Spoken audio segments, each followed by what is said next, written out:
All right, we're getting close. We just got that in. This one, if you've never done one of these before, they're a little tricky. You kind of go like over that side and then push it down there and then pull the back of the boot and then like come around it with like a little screwdriver, preferably not one with dirt on it. You don't want to put dirt in there. And then pull the boot and then get your V-band clamp. So I attempted to clean as much of this motor as possible. There's like dirt cookies over here, like an inch thick. So the turbo got cleaned, not at all. I didn't clean it at all. It wasn't that bad. But this thing was filthy. I scraped the dirt off these boots and I washed these, and I'll get to those later. Those aren't super important. My other charge pipe is pretty nasty. I might actually have an extra charge pipe, but the thing is, I'm just trying to get this thing going. So depending on how this thing runs and all that, and if it doesn't leak, I might actually continue to try and get some more stuff done. Well, there's a lot of stuff here, like in this truck, where they have like lines that seep and leak and stuff, and they also like run really close to other things. Like, it doesn't make sense to me. Like down in there, and it's like this recipe for disaster. Look at that. The power steering line is sitting on top of the gearbox. Okay, so what do you think is going to happen to that line after 400,000 miles of vibrating? So in fact, I need to get down there and address that, because I don't need to lose my power steering. And here's like some other stuff here. You see that rag right there? That is to prevent these lines from vibrating up against the shock tower. And I don't know why they do, but maybe they've been bent. Maybe this thing's been motor swapped. And it's what it looks like to me. It looks like a poor, shitty-ass motor swap. Have you ever seen a car that was swapped really bad? Like all the lines and shit touch in places. Look at this. It's vibrating here, and it's rubbing. The fitting is rubbing into the fucking line right here. And these lines aren't cheap, dude. I don't fucking like replacing high-pressure lines. So I'm gonna shove that rag in between there. It's so fucking ghetto, it's not even funny. But like, what are you gonna do? I don't have time to sit here and fuck with all these lines. So like, in my opinion, this makes these some of the most unreliable fucking vehicles waiting to fucking fail.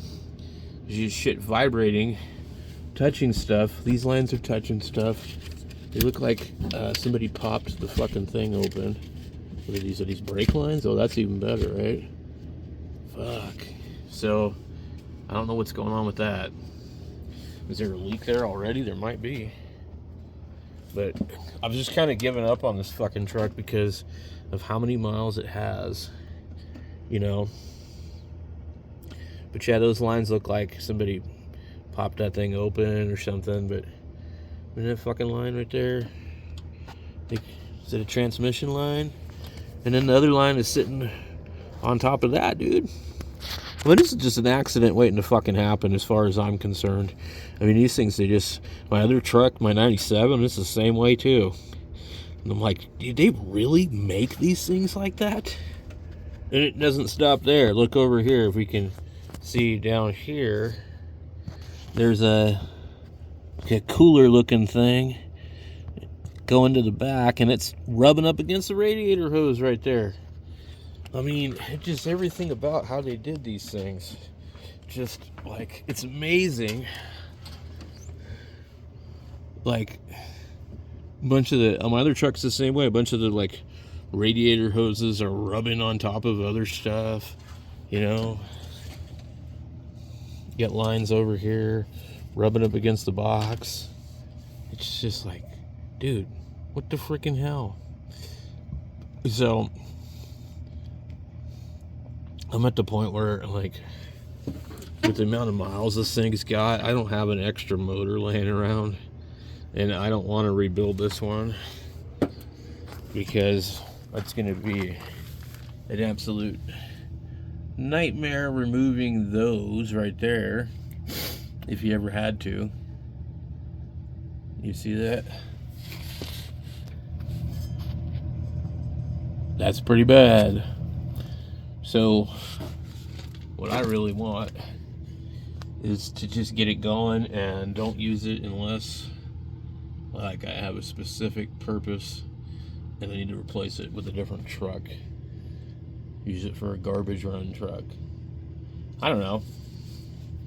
I mean, 412,000 miles. I mean, you know, done quite well. I got it with 300, and I bought it during COVID, so it was like $6,000, and I've had it, 5 years. So I think actually a little over 5 years. I think I bought it in April. But anyway, doesn't matter. Point being, you got to get it back together. Hopefully, it runs okay. Hopefully, it stops leaking. Hopefully, I don't leave big, huge puddles in the driveway anymore. So, we'll see.